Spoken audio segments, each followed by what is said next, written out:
フルカウンター。 Alright boys, welcome back to the Grand Cross video. Queen HEL is dropping tonight on Global, and well, is she worth your gems? I would say right now that she is definitely worth it. She is a dark type character, and we know how dark and light types are. They are very exclusive. I mean, if you're the one like me who skipped me out during January, he's still not returned and probably won't return until the end of the year, almost 10 to 11 months after the character came out. So I would say if you do skip HEL right now, you may not get to at least until the earliest, which will be Global Anniversary next year, unless she's on the end of year banner. Typically the September festivals are on the end of year banner, but because this is an actual dark type, then she may be treated differently. We do know last 2 years that Gopher and Merlin, who released both in September, did appear on the actual end of year banner, but once again we can't see for certainty. Normally they allow us to vote, so maybe we can vote for her, and that'll be one reason to skip. But when we say HEL, why she is worth it, is her banner worth it? Honestly, I thought a lot about it right now, and I think personally, myself, I might be skipping because we do have leaks,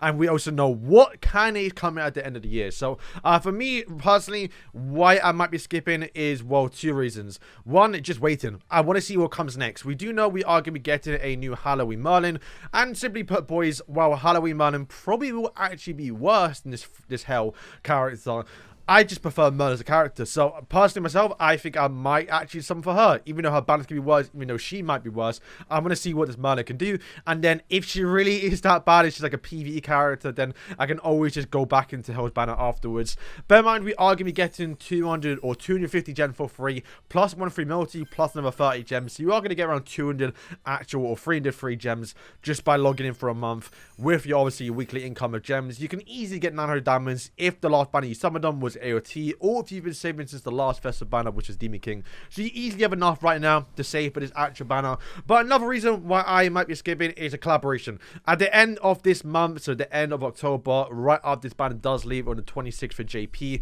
we should be getting on usual actual collab slots. So once again, I want to see what comes. We don't know what it's going to be. It might be a new collaboration, might be a rerun. If it's like, you know, ReZero or like actual with Sugar Tensei, I know it just came out this year, but you never know, right? Maybe I get part 2, then I want to see what that is. Maybe it's Slime, get Veldora, get Milan. You know, I just want to see what comes, right? There's no rush. I mean, I can see what JP gets before Summon and Global, and that's perfectly fine. Also, the big elephant in the room is the end of year banners. Literally, in 2 months' time, we're going to be getting 2 back-to-back festivals, and that means you're going to have to spend around 1.8k gems in a span of 2 months, which is not a lot of time to save, and also a lot of diamonds to spend. And that is for the 2 end-of-year characters. We're going to get 1 in November and also 1 in December.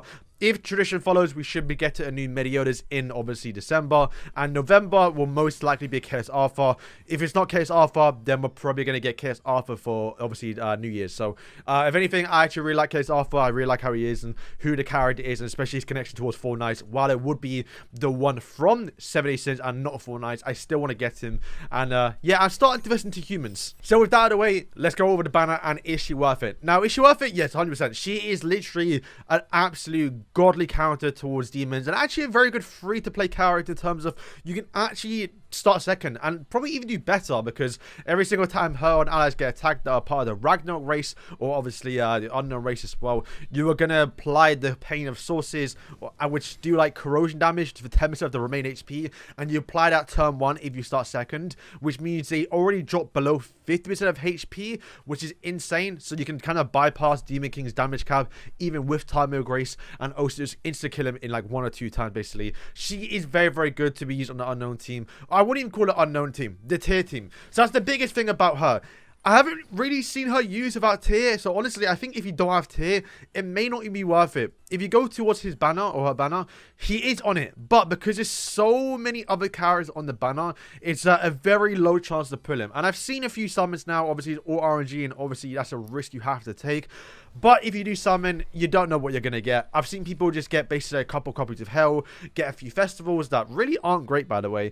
I know these are still good if you are new to the game a little bit, but if you're someone who's been playing the game for like, 2 years now, these aren't really sought after characters. Sure, it may be nice to get dupe out. Like, I still need to get Gopher dupes, I still need to get Diane dupes a little bit, I still need one more copy of Merlin, I still need a few more, Escanors, for example, but I'm not typically using these characters. These are kind of outdated units, and, maybe Merlin gets a relic to where she's powerful, and sure, that'd be nice, but you can always just buy them in the coin shop later on, because these are constantly cycled through the coin shop. And since you can't buy light or dark characters, there's no point saving. You might as well buy the ones you actually want and actually want to use. So if you really wanted someone, you probably would buy them. But I will say, if you are a new player, or even someone who's been very free to play, is it worth it? I would say yes. If you're free to play and you're summoning a lot, then you're typically only really summoning on festival banners. That's the only time you should really be summoning. So that typically means you're skipping a lot of the Ragnarok characters. For example, if we look at the two main ones like that you kind of needed right now, is one of the Freya's just to get her relic for obviously the Nidhogg boss. You're typically skipping this character. If when she came out, she released I think right after one of the festivals.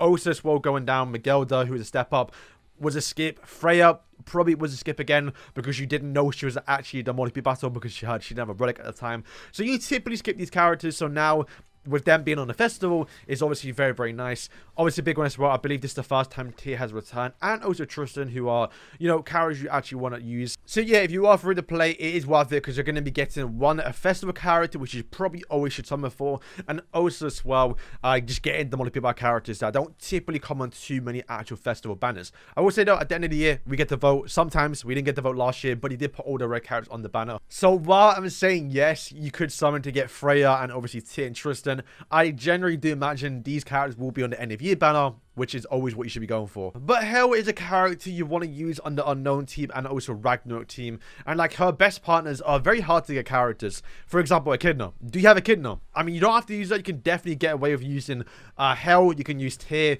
and obviously this Freya if you have his actual relic, but typically you probably want to use obviously Echidna, because she's had got infect. So at least if you're free to play or someone like casual, I wouldn't recommend investing to the Unknown team. It's a very well-heavy team, and this character is a little bit of a well character a little bit. I would say they did announce recently that they plan to do more Ragnarok festivals, which means Thor and like the Odin, or maybe like the big characters, are probably going to be more obviously Unknown festivals, and maybe she might be using the team. But since Tyr's so broken and buffs up the team, well, she doesn't really buff up the team too much. I can see her get replaced very, very quickly, because unless one comes out with infect with basic stats, then Echidna won't be replaced for a long time, but you can't predict that, right? So for her, skill 1, if you haven't seen it, it's just a single target skill that deals a lot of damage, but also increases her attack rate stats by 12% for each pane of source or source of pain on the actual target, which you do naturally by attacking, also them attacking you. So typically, you're going to get around 3 easily on each target, and getting, what is that, 34% or 36% of base stats only off 3 actual pane of sources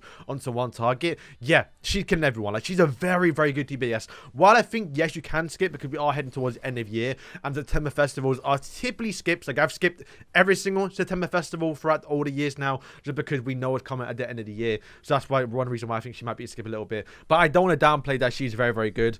Second skill is obviously some support skill. You're going to lower their crit chance and critical damage, so it's very hard to crit you. But if they do crit, then they're going to do even less damage.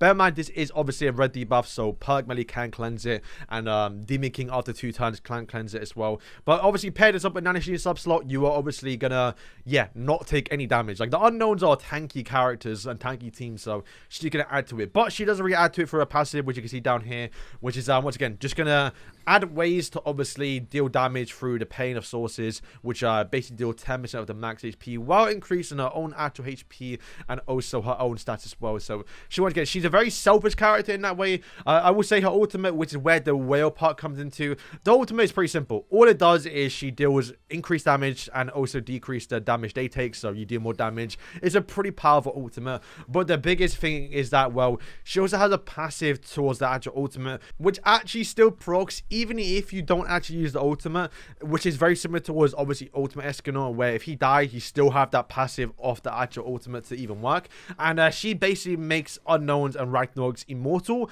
for like 2 attacks, like 1 turn, something like that. It's a very tricky thing, and it's kind of where the support comes in the character. So honestly, at 1/6, I don't think she's worth it. I think if you're wailing for her, then you're probably already wailing. You're not watching Should You Summon.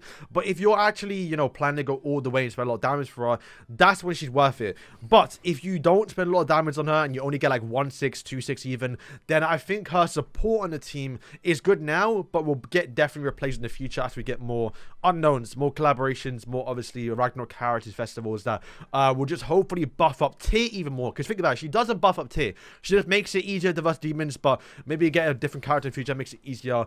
And once we get more support for tier, yeah, you're going to want to use, you know, them over her, for example. So yeah, I do think if you're someone who's mainly used demons and don't really plan to use the unknown team in that way, sure, you can get her to try and beat Heroes Arena for the month and also have a pretty good Ragnarok team or unknown team defeat obviously Heroes Arena, then it's definitely worth it. Like I said, she won't return, but like I said, for me personally, as someone who's I would say I'm not free to play, but I haven't spent really money on this game for a very long time now in the last few months, apart from a couple gems or like a couple like weekly packs and some cosmetics basically. But I think it really does come down to what you have on your account right now. Like for example, I have Freya, I have Tyr. Do I need to get him duped out? Not necessarily. I don't need to chase dupes here. I would like Tristan, but I'm not going to use him. I like Freya, but I'm not going to use her. You get my point, right? If you're missing a lot of characters, then sure, this is very good to get some box CC and to get obviously the multi people characters. But what I need right now is not really her. I mean, I'm doing very alright with the unknown team. I'm not trying to get rank 1 unless you are. But I think just for me right now, I'd rather wait and see what comes next, and then I can look back at Merlin, I can look back at the collaboration that comes at the end of the month, maybe we get an OC banner, and at that point I know I'm good to summon, and I can start seeing the end of year banner, which will definitely be Chaos Alpha, and probably some sort of hype character, because they typically like to do that. So, boys, thank you for watching. Let me know in your comments down below if you are summoning and why you're summoning, and let other people know as well, because it's, I think it was a very tricky situation to be in right now, because it very comes down to what you actually want right now. The festival lineup, yeah, I can't back it. Like, it's not a great banner when I don't want any festival character and I want the actual filler rate characters. It's it was a very tricky situation to be in. So yeah, boys, that's gonna wrap up today's video. Once again, I may do a few summons, but I really want to see what Merlin looks like. Merlin, one of my favorite characters. She's getting a Halloween outfit. She's going to look good. I want to see what she looks like. So I might wait for that. So boys, thank you for watching, and good luck on your summons if you do plan to summon. And yeah, peace.